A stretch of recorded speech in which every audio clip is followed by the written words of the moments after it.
Okay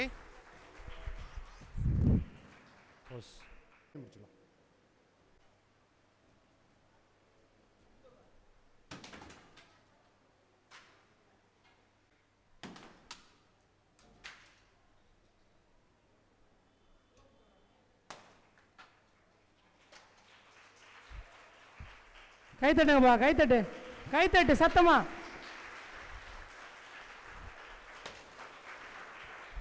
நம்மளோட கைத்தட்டில் தான் அவங்கள மேலும் மேலும் உற்சாகப்படுத்தும். நம்ம வேறு எதுவும் தரப்போகிறதில்ல. போகும்போது எல்லாமே ஃப்ரீயாக போக போகிறோம். ஏதோ ஒரு விஷயத்த எடுத்துக்கிட்டு நம்மளோட கைத்தட்டல் தான் அவங்களுக்கு மேலும் உற்சாகப்படுத்தும்.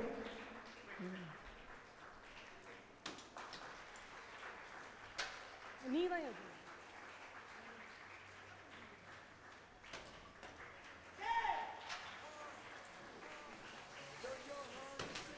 கைத்தட்டுங்க, கைத்தட்டுங்க, என்கரேஜ் பண்ணுங்க.